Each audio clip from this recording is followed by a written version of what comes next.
गर्मियों का मौसम था। गांव बेलापुर महीनों से सूखे की मार झेल रहा था। अब बस भी करो भगवान, और कितना इम्तिहान लोगे? कब तक यूं ही हमारे खेत और सपने सूखते रहेंगे? गांव के चौपाल पर सब इकट्ठा थे। हर चेहरे पर चिंता साफ दिख रही थी।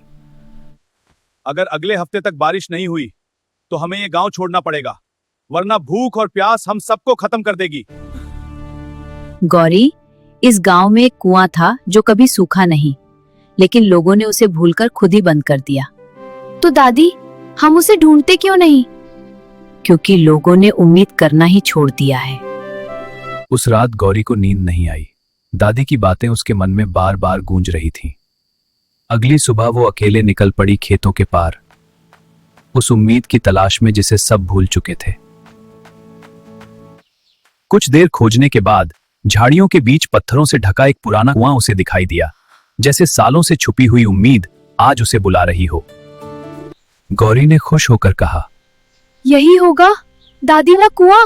लगता है अब सब कुछ ठीक हो जाएगा। गौरी ने अकेले ही कुएं के ऊपर पड़े पत्थर हटाने शुरू कर दिए। उसके हाथ छिल गए।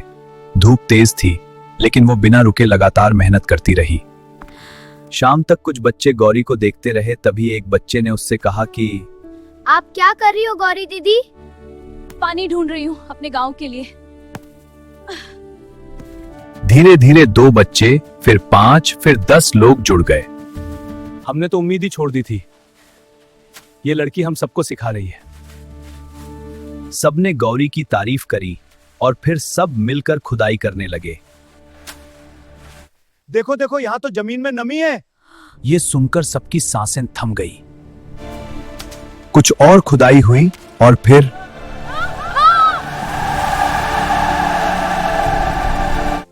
दादी सही कहती थी कि उम्मीद करना कभी नहीं छोड़ना चाहिए। आज इस लड़की ने हमारा गांव बचा लिया।